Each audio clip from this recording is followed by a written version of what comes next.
नमस्कार बंधुरा आज के एक छोट्ट भिडियो निये चले एसेछि। आमरा घरोया मेये बौ आमरा कखनोई कोनो जिनिस फेलते चाइ ना बा नष्ट करते चाइ ना। कखनो जिनिस आगेर दिने कोनो जिनिस बा खाबार दाबार थेके गेले किभाबे सेटा खावार उपयोगी करे तोला जाय सेइभाबे आमरा चेष्टा करे थाकि सब समय।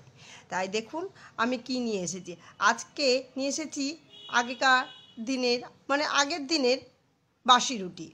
बासी रुटी अनेक समय शुधु थेके गेले खेते इচ্ছে करे ना, सेटा किभाबे खेले खूब भालो लागबे खेते एबं टेस्टटाও आरेकटू बेड़े जाबे बा बासी रुटिर जे एकटा केमन भाव थाके स्याঁতস্যাঁতে बा एकटा गरमकाले भ্যাপসা गन्ध हये आसे सेइटा जाते ना हय बा भालो लागे खेते सेटा किभाबे करा जाय देखुन। आमि सामान्य एकटू चाटुते तेल दिये दियेछि, सेई तेलेर ओपरे बासी रुटिगुलो दिये उल्टे पाल्टे एकटू लालटे लालटे करे माने सामान्य हालका लालचे लालचे करे भेजे तुले नेब।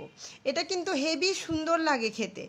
आमरा अनेक समय अनेक किछु दिये करे थाकि बासी रुटिटाके अनेक समय डिम दिएও करे थाकि बा सेटाके आरो যাই হোক অনেকে অনেকভাবে করে থাকে। আমি আজকে এইভাবে করে দেখলাম। আপনারা কি কখনো এইভাবে করে দেখেছেন যে বাসি রুটিটাকে হালকা তেলের ওপরে সেকে নিয়ে সেটা তরকারি হোক বা অন্য যাই হোক দিয়ে খাওয়ার উপযোগী করে তোলা?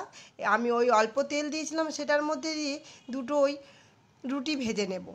হালকা তেলেই ভাজা হয়ে যায়, খুব বেশি যে তেল দিয়ে ভাজতে হবে তার হয়, আবার ডুবো তেল দিয়েও ভাজতে হবে তাও নয়। হালকা হালকা ওপর দিয়ে তেল দিয়ে দিলে সেটা সুন্দর ভাজাও হয়ে যায় পরোটার মতো এবং খেতেও বেশ ভালোই লাগে। গরম গরম খেলে তো আরও টেস্ট বেশি লাগে। আপনারা কি কখনো এইভাবে করে দেখেছেন? না হলে একবার অবশ্যই করে দেখবেন। আমার আজকের এই খাবারটি কেমন হয়েছে অবশ্যই আমাকে জানাবেন, আমারও ভালো লাগবে। দেখুন কি সুন্দর নরম হয়ে থাকে, একটুখানি হালকা তেলে ভাজলে পুরো নরম তুলতুলে হয়ে যায়, খেতে ভীষণ টেস্টি হয়ে থাকে।